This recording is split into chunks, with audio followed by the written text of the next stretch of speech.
मित्रांनो नमस्कार. आज आम्ही तिलारीला येऊन पोचलो आहे आणि इथं जी सुंदर हवा आहे, प्रचंड वारं आहे आणि अजूनही जरी पावसाळ्याला सुरुवात झालेली नसली तरी पण हवा जी आहे, हवामान जे आहे ते इथं बऱ्यापैकी थंड आहे.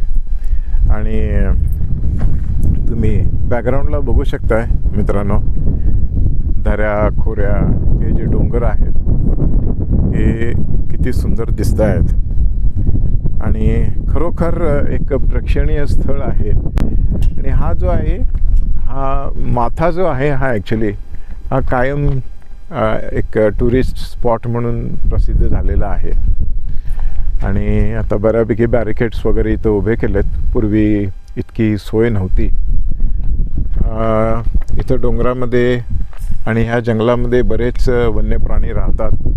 त्याच्यामध्ये बरेच हत्ती आहेत, गवेरेडे आहेत, इतर प्राणी आहेत, वाघ, आणि एक अतिशय सुंदर असं हे क्षेत्र आहे. आणि मला खरंच आनंद वाटतो की ही जी जागा आहे, हे जे स्थळ आहे, हे आमच्या घरापासून फार दूर नाही आहे. तर आम्हाला जेव्हा कधी कंटाळा येतो किंवा वाटतं की बाबा चला आज जाऊन तिलारीला भेट देऊन येऊया, तर आम्ही इकडे येतो, थोडा वेळ थांबतो, मौज मजा करतो. आणि इथून ज्या रस्त्याने आम्ही आलो, याच्या आधीचा जो व्हिडिओ आहे ज्या रस्त्याचा टाकलेला, त्या रस्त्याहून म्हणजे तो जो रस्ता आहे तो पणजीला पोचतो. गोव्याला जाता येते इथून. गोवा इथून साधारणपणे 70 किलोमीटर दूर आहे, म्हणजे पणजी. तर जवळचं जे बीच आहे ते साधारणपणे 80 किलोमीटरवरती आहे इथून. तर असं हे एक गेटवे टू गोवा आहे. आणि येताना घरातून गरम पाणी करून घेऊन आलो होतो, कारण इथं चहा प्यायला एक आगळी वेगळी मजा येते. म्हणजे जे चहा बहादूर आहेत, जे चहाचे शौकीन आहेत, त्यांच्यासाठी इथं येऊन चहा पिणं किंवा कॉफी पिणं. आम्ही येताना पूर्वी स्वतःचा छोटासा गॅस पण आणायचो. इथं येऊन रात्रीचं मॅगी वगैरे करून मस्तपैकी चहा कॉफी करून प्यायचो. ज्यावेळेला चिरंजीव, सुनबाई सगळे असतात सोबत, त्यावेळेला आम्ही आवर्जून इथं रात्रीच्या वेळेला येतो. आणि रात्रीचं जे इथं पर्यटन आम्ही करायचो, म्हणजे येऊन फिरून जायचो, ते एवढ्यासाठी की एखादा वन्य प्राण्याचं दर्शन होईल. तर रात्री 1:30, 2 वाजता आम्ही इकडे येऊन प्रयत्न केला. एकदा आम्हाला काळवीट दिसलं, पण मोठं जनावर कुठलं दिसलं नाही, वाघ म्हणा किंवा आणखीन काही असं. पण अजूनही इच्छा आहे, बघू कधी दर्शन झालंच तर. जरासं वर जाऊया मित्रांनो. हा थोडासा व्हिडिओ लांब होणार आहे, मोठा होणार आहे, पण मला नक्की खात्री आहे की हे तुम्हाला हा व्हिडिओ डेफिनेटली आवडेल, कारण आपण एकदम निसर्गाच्या सान्निध्यात आहोत. आता इथून थोडं खाली 20 किलोमीटरवर कोकणामध्ये पहिलं गाव, जे मोठं गाव कोकणातलं लागतं आहे, त्याचं नाव आहे भेडशी. तर इथून आम्ही जाणार आहोत भेडशीला. तर भेडशीला जाण्याच्या मागचा उद्देश एवढाच आहे की तिथं एक छोटंसं हॉटेल आहे. छोटंसं म्हणजे एकदमच छोटंसं. तिथं त्याची खासियत आहे भजी. तर मला भजी खायला खूप आवडते. तर अधूनमधून इथं आलो की मुद्दाम आवर्जून आम्ही खाली जाऊन त्यांच्याकडची भजी खातो. ते देखील मी तुम्हाला दाखवेन पुढच्या व्हिडिओमध्ये, खाली तिलारीतून गेल्यावर. हा साधारण 20 किलोमीटरचा घाट आहे. आणि काय म्हणता येईल घाटाला, ॲक्च्युली या घाटाला सगळ्यात डेंजरस घाट म्हटलं जातो आहे. म्हणजे मौत का कुवा म्हणतात या घाटाला.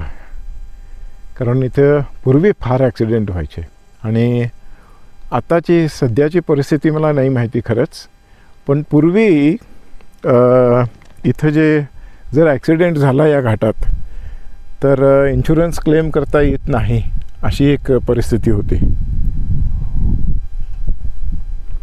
आता तशी काय नोटीस मला कुठं दिसली नाही, पण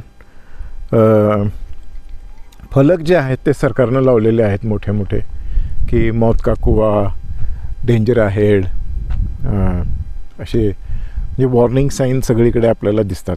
तर हे जेवढं आपण प्रकृतीच्या जवळ आहोत, निसर्गाच्या सान्निध्यात आहोत, तेवढाच हा जो रस्ता आहे त्या रस्त्यावरती आपण थोडं सांभाळून जपून आपली वाहनं चालवायला पाहिजेत. कारण शेवटी आपला जीव जो आहे तो महत्त्वाचा आहे. तो धोक्यात घालून काही करणं योग्य नाही. बऱ्याच वेळेला असं होतं आहे की काही लोक जी आहेत ती इथंसुद्धा बऱ्याचदा तक्रारी झालेल्या आहेत किंवा काही गोष्टी मला स्वतःला वैयक्तिक खटकतात. ते म्हणजे बरीच लोक इथे येतात आणि मद्यपान करतात आणि त्याच्या बाटल्या वगैरे ज्या आहेत त्या फोडून इथं सगळा कचरा टाकून जातात. तर काही निसर्गप्रेमी आहेत ते इथे येतात, ते स्वच्छता करतात. बऱ्यापैकी परिसर यंदा स्वच्छ दिसतो आहे. आता इथं याच्या पुढं जाऊन ॲक्च्युली इथं पॉईंट केलेला होता जाण्यासाठी, पण आता तो बॅरिकेड जे आहेत ते घातलेले आहेत. कारण लोक काय करतात, वाहनं घेऊन येतात, त्याच्यामध्ये इथून खाली 1-2 वाहनं जी आहेत ती पडली. म्हणजे त्याच्या मागचं कारण पुन्हा हेच की एकतर ओव्हर कॉन्फिडन्स आणि दुसरा